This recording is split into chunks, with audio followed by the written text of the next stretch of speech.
Hello again. Welcome back to my strategic planning masterclass.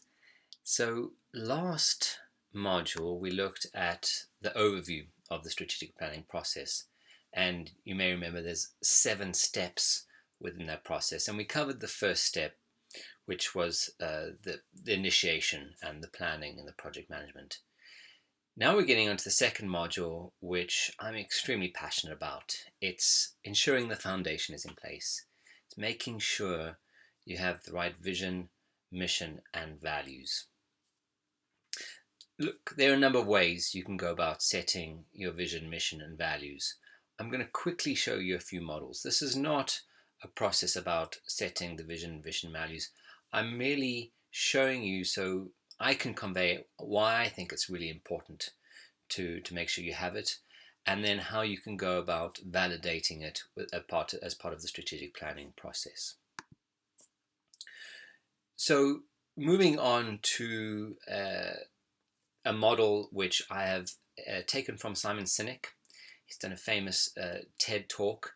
He starts from the why and then he goes out to the what and the how. I've gone a little bit more detailed, and before you get to the why, I would encourage you to really discover the who. And within the who, I mean the values of you as an individual, you as a group, or as an enterprise, or indeed as a networked ecosystem.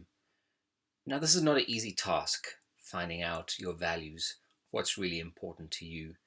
It takes a lot of soul searching, perhaps working with somebody, perhaps working with a facilitator. But really, for you to set your mission and your vision, you first need to understand who you are, what your values are, and you should take. And this is a very much an inside-out process. Once you've got that values framework in place, and don't choose too many, you should have maximum 5 or 6. Then you can start looking at your purpose. And your purpose is a vision and or mission. Some companies have both. Some companies just have a vision.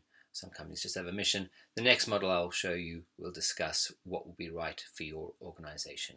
So you get the who done, which is your values. Then you look at your why, your raison d'etre, your mission, and your vision. What is your purpose? Then you can start looking at what you do. What is your value proposition? What is your business model? What product or service do you offer? So many startups or businesses just focus at the what. They forget about the why and the who, and this is not sustainable. These companies are not around for a long period of time. They don't tend to have tight-knit cultures. There tends to be a lack of both solidarity and a lack of sociability in these companies.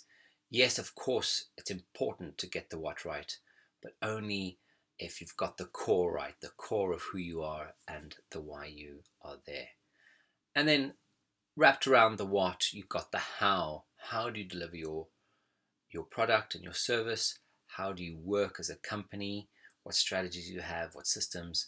What processes and tools?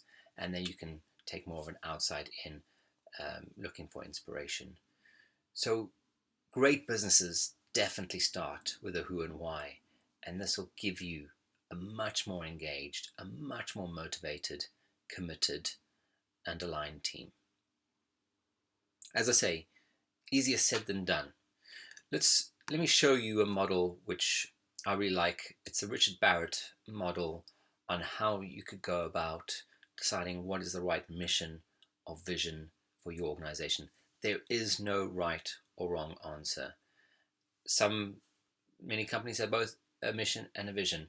To explain this 4 square, clearly the first row, it's about the vision, and the second is about the mission. Then you've got internal motivation on the left column, or external motivation, what you're actually saying to others. The place to start is the bottom left, the mission. What is your organization there for? Okay, how will you continue to grow and develop? Right? So this is an internal motivation. What is the organization there for? Now, this is in fact called the 4 whys process. So the first why, you then ask, well, okay, this is your internal motivation, what you're there for. Well, why are you doing this? And then that takes you to the external motivation. Well, you are doing this because you want to be of some sort of service.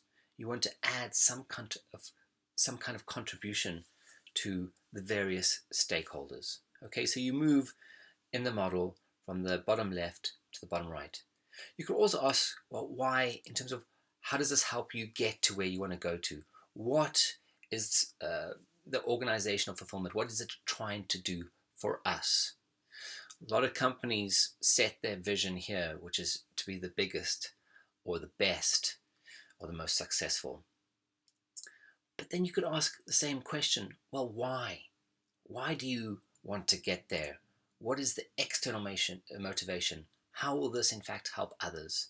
And this is a very high level of consciousness question or segment of the model. What is the service to society? What are you giving back as an organization to society? Now, you could set both your mission and your vision in any of those quadrants. It's very much up to you where the company is in terms of its trajectory and where you're trying to go to. Some are more aspirational than others. Some are more external. Some are more internal. Very much about what the culture of the company is. So make sure you set your mission and vision. Make sure it's aligned to the culture. So in conclusion of this shorter module, we could run a full masterclass on getting there. I just wanted to give you a taster. Please harness the power of values-based management and culture. It will change the culture and the motivation levels and the solidarity of your workforce. When you set the vision, mission, and values, it should not change. But as part of the strategic planning process, you should validate it. You should see if there are any gaps on how you desire the company to be and where it currently is. And to do this, you could run regular cultural assessments or values audits. Favorite saying from Peter Drucker, which I absolutely believe to be the case: culture eats strategy for breakfast. Okay, that's the end of that one. As I say, short and sweet. It's time to get on to the nuts and bolts of strategic planning in the next module, which is about the diagnosis, both external and internal. And we're also going to talk about the value proposition and business model. See you then.